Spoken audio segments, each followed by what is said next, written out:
तो आज हम पढ़ेंगे विशेषण। चलिए शुरू करते हैं। परिभाषा: ऐसे सभी शब्द जो संज्ञा सर्वनाम की विशेषण की विशेषता बताता हो उसे हम विशेषण कहते हैं।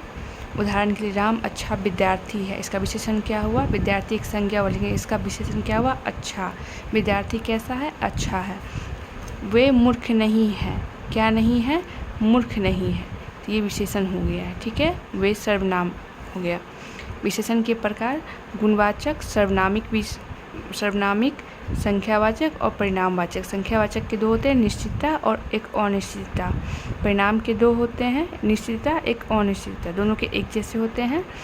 गुणवाचक विशेषण: ऐसे विशेषण जो संज्ञा सर्वनाम के गुण, दोष, रंग, आकार, अवस्थिति, अवस्था, लंबाई, चौड़ाई आदि के व्याख्या करते हो वे सभी गुणवाचक विशेषण कहते हैं। जैसे उदाहरण के देखिए, गुण: अच्छा, सुंदर, सुशील, सुदृढ़, समझदार, कोमल, सहृदय, प्रसन्नता और गुणवान। अवगुण: भद्दा, भयानक, अपराधिक, क्रूर, भयंकर, बेकार और विषैला। रंग में लाल, पीला, काला, गोरा, गुलाबी। अवस्था: बूढ़ा, वृद्धा, जवान, वयस्क और प्रौढ़। आकार में छोटा, नाटा, मोटा, चपटा, गहरा और उथला। अवस्थिति में इधर उधर, ऊपर नीचे, ऊपरी, बाहरी, ठीक है। उदाहरण के लिए, वह सुंदर गाय मेरी है, वह गाय मेरी है, लेकिन वो गाय कैसी है? सुंदर। सुंदरता ऐसी क्या है? विशेषण है। वे सभी पीले पत्ते हैं। पत्ते कैसे हैं? पत्ते की विशेषता कौन बता रहा है? पीला है, इसलिए विशेषण क्या हो गया? पीले, ठीक है। नोट: यदि संज्ञा सर्वनाम से प्रश्न किया जाए कैसा, कैसी, कैसे, तो उत्तर में सदैव गुणवाचक विशेषण मिलता है, ठीक है। नोट में दूसरा: वे सभी संज्ञा जिनकी विशेषता बताने के लिए विशेषता लगती है, यानी विशेषण बताने के लिए विशेषता लगती है, वे सभी संज्ञा विशेष्य कहलाती है। सभी संज्ञा विशेष्य नहीं होती है। जिसकी विशेषता बताई जाए वो विशेषण होती है, लेकिन सभी संज्ञा विशेषण कहलाती है, लेकिन सभी संज्ञा विशेष नहीं होती है, ठीक है। याद रखिएगा, सभी संज्ञा विशेष कहलाती है, लेकिन सभी संज्ञा विशेष नहीं होती है। संख्यावाचक विशेषण: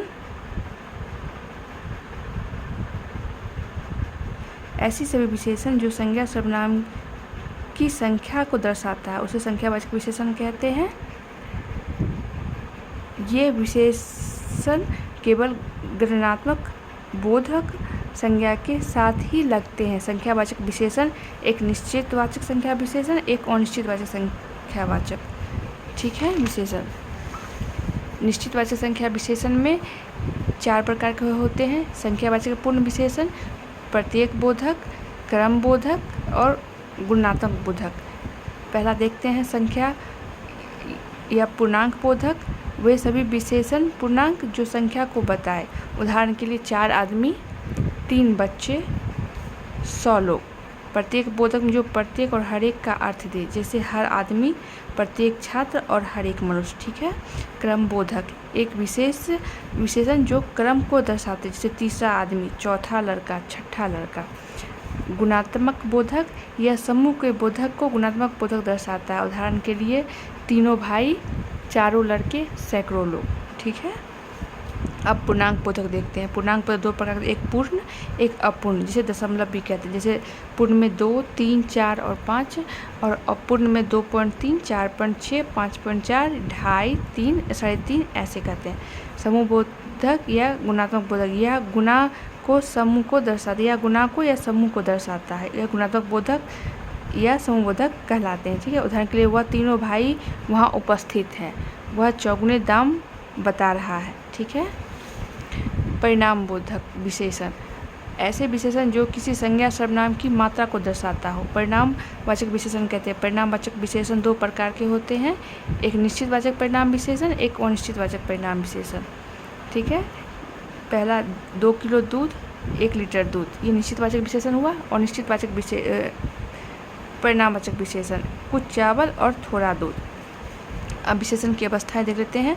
इसमें 3 अवस्था होती है, मूल अवस्था, उत्तर अवस्था और उत्तम अवस्था। मूल अवस्था देखते हैं। वे सभी विशेषण किसी एक संज्ञा सर्वनाम की विशेषता बताए। उदाहरण के लिए रवि बहुत ही समझदार है, मोहित बहुत लंबा है। ठीक है। उत्तर अवस्था, जब विशेषण दो संज्ञा सर्वनाम के बोध की तुलना की विशेषता को बताता है। कभी दो में तुलना हो तो वह उत्तर अवस्था होती है। जैसे कि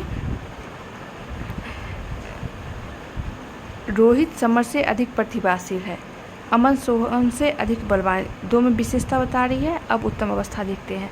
जब दो से अधिक संज्ञा सर्वनाम के बीच किसी एक को विशेष बताया जाए। ठीक है। दो से अधिक, यानी दो में से अधिक 400, 300, दो से अधिक जितना भी होता है वो विशेषता बताया जाए, उसे हम उत्तम अवस्था कहते हैं। जैसे कि देखिए, वह चारों भाइयों में सबसे समझदार, यह उत्तम अवस्था होती है। धन्यवाद।